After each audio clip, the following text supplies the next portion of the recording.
Septima Clark was an American educator who led a grassroots movement to advocate for the voting rights of African Americans living in the South.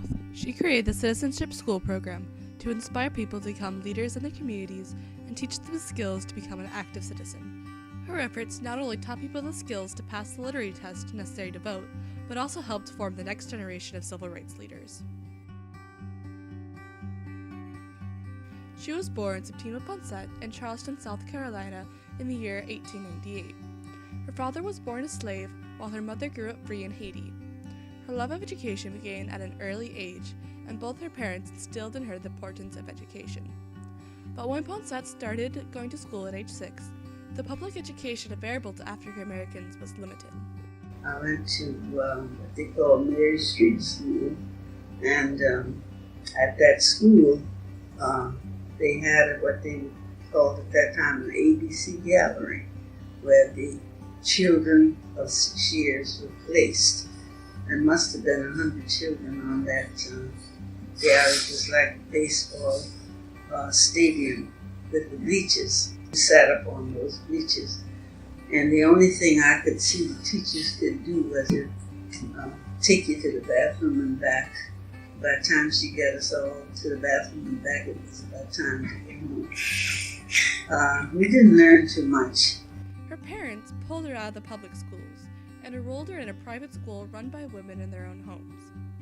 Then, from grades 4 through 6, Septima went to Avery Normal School, which taught young African Americans to be teachers.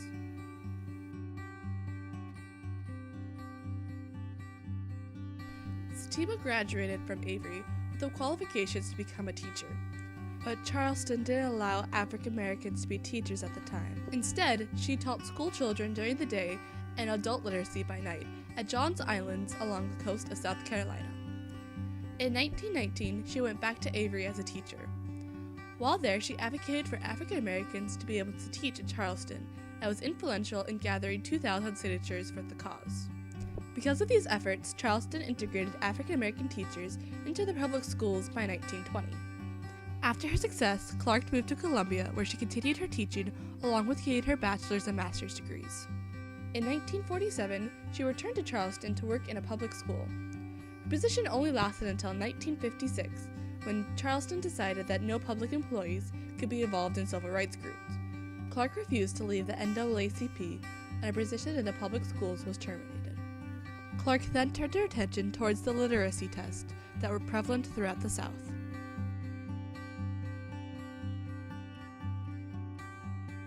Despite the 15th Amendment, which promised the rights of voting would not be denied or abridged on the account of race, the South took measures to make it difficult for African Americans to vote.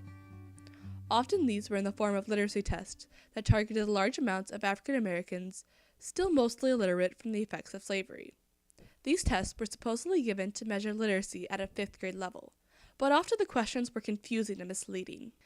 Even literate people had difficulty deciphering their meaning. Additionally, these tests were administered disproportionately to African Americans. Some of them tested basic literacy skills, while others tested about local laws or regulations. In Georgia, voters could be expected to recite a section of the Georgian Constitution. The section would be hand-picked by the register, who often picked long, complicated passages for black voters and short, simple passages for white voters. The requirement to vote often varied from county to county, making it difficult for a universal curriculum to be taught.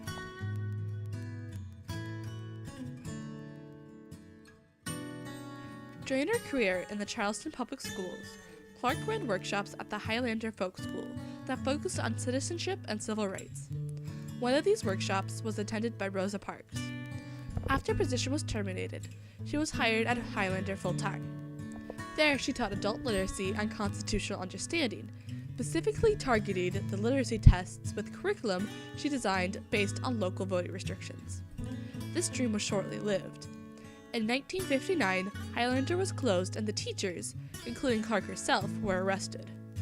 This did not deter Clark from working to increase the number of African Americans voting.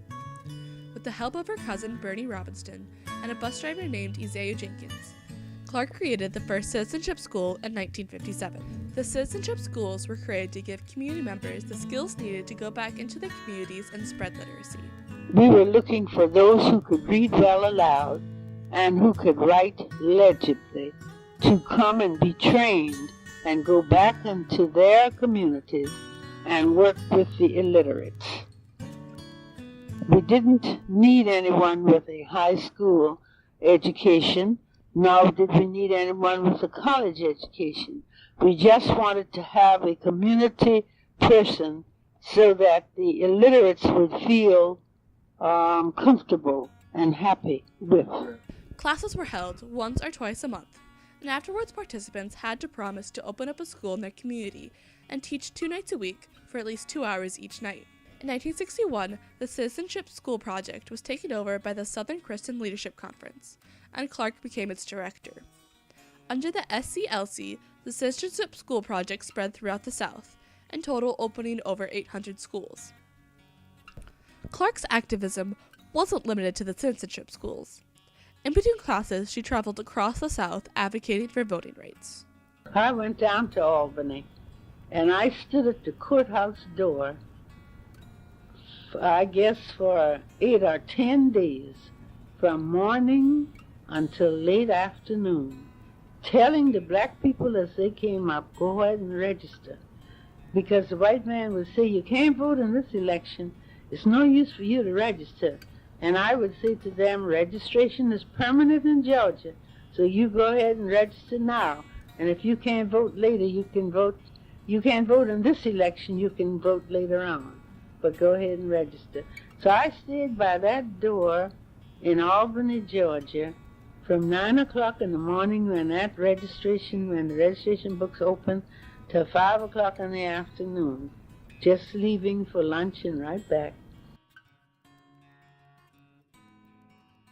It has been estimated that Septima Clark was responsible for training over 10,000 leaders. Clark's grassroots efforts increased the number of African Americans who were able to register to vote and become active citizens in their communities. She used her skills as an educator to combat inequalities of the South and begin to balance the scales. She believed that education had the power to change lives, and she worked her entire life to spread her knowledge as far as she could. She once said, "Knowledge can empower marginalized groups in ways that formal equality can't."